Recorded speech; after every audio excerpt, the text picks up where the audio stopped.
एक बार एक व्यापारी था और वो व्यापारी जो था उसके पास एक बहुत ही बलवान और सुंदर घोड़ा था। घोड़ा बेहतर नस्ल का घोड़ा जो आसपास के इलाके में दूसरा किसी के पास ना हो, इतना मजबूत, बढ़िया, दमदार, सफेद कलर का मजबूत घोड़ा। अब उसको बड़ा प्रेम था अपने घोड़े से, व्यापारी को। और व्यापारी क्या बोलता था कि घोड़ा मेरा इतना ताकतवर, समझदार और बलवान है, और अगर घोड़ा इतना ताकतवर, बलवान, समझदार है तो घोड़े को भी एक्स्ट्रा कुछ करना चाहिए, मेरे को कुछ एक्स्ट्रा करना चाहिए। यानी हम दोनों मिलकर अलग अलग दिशाओं में जाके माल बेचें या माल की डिलीवरी दे के आएं तो हम लोग ज्यादा पैसे कमा लेंगे। Have you got it my point और नॉट? व्यापारी क्या सोचता था कि मैं घोड़े से भी अलग काम करवा लूं, क्योंकि इतना मजबूत, बलवान, अच्छा घोड़ा है, और मैं अलग काम करूं, मैं अलग दिशा में जाऊं या अलग दिशा में जाए तो हम अच्छा काम कर लेंगे और ज्यादा पैसे कमा लेंगे। तो व्यापारी ने एक दिन घोड़े की गर्दन में कुछ सामान लटकाया, उसके कान में एक एड्रेस बोला बांसवाड़ा में, कुशलगढ़ में लल्लन के घर जाना है।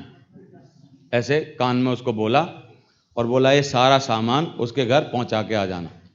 और बोला देख मैं 2 दिन के बाद आऊंगा, मैं जा रहा हूं उस दिशा में, मैं जा रहा हूं रतलाम, तुझे कहां जाना है?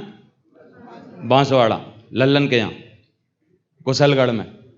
समझ आ रहा है? ये बता के वो चला गया। 2 दिन बाद जब व्यापारी अपना काम करके लौट के आया तो क्या देखता है कि वो घोड़ा जो है वो खेत में घास चर रहा है, सामान अभी भी गर्दन में लटका हुआ है और उसने कुछ करके नहीं दिया, ऐसे ही घूम रहा है। तो उसको थोड़ी सी नाराजगी हुई, सोचा, उसने विचार किया, बोला यार मेरे से गलती हो गई, क्योंकि मैं ये अबोध जानवर को सिर्फ लल्लन नाम बोल जाऊं और कुशलगढ़ बोल जाऊं और कुछ भी एड्रेस ना समझाऊं, कहां से राइट लेना, कहां से लेफ्ट लेना, कहां जाना, किस दिशा में जाना, कितना जाना, अगर ये ना बताऊं तो कैसे पहुंचेगा बेचारा। तो इस बार उसने दोबारा से आधे घंटे तक उसके कान में एड्रेस बताया। बोला ऐसे जाना, उदयपुर से वहां जाना, 30 किलोमीटर सीधे जाना, फिर लेफ्ट लेना, फिर राइट लेना, फिर ये करना, फिर ये ना करना। फिर बोला बेटा लल्लन का घर आएगा, वहां ये सामान दे के जाना, और मैं 2 दिन के लिए यहां जा रहा हूं, तू वहां जाना। थोड़ा सा दूर जाके फिर वो घास चर रहा था, गर्दन में लटका हुआ था।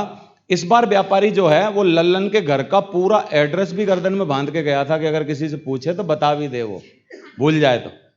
एड्रेस, नक्शा भी लटका हुआ था, सामान भी लटका हुआ था, घोड़ा अपना बेचारा घास चर रहा था।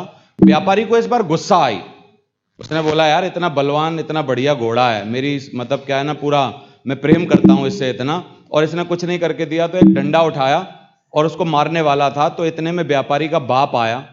व्यापारी के बाप ने पूरी कहानी समझी, क्या कहानी है। तो व्यापारी के बाप ने एक बहुत पते की बात बोली जो मैं आपको बताना चाहता हूं।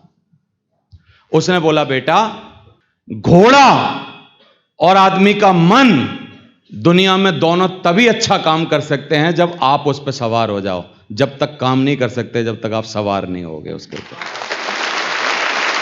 घोड़ा और आदमी का मन कब अच्छा काम कर सकते हैं? जब आप उस पर सवार हो जाओ। मन से आप काम करवाओ, मन अपने आप काम नहीं करेगा। मन से किसको काम करवाना पड़ेगा? आपको काम करवाना पड़ेगा।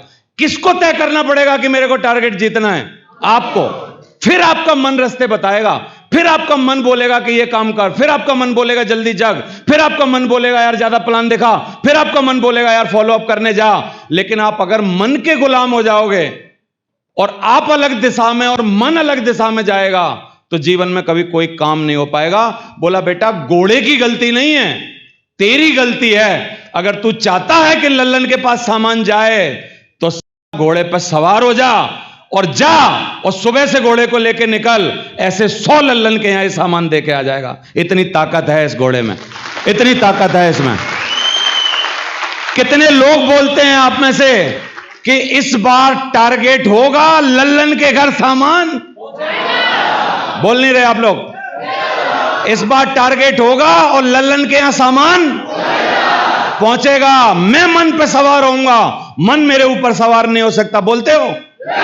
और मेरी शुभकामनाएं आपके साथ कि इस बार आपकी टीम रॉक करे और इस बार नाम करे। Thank you very much, wish you all the best. Thank you very much.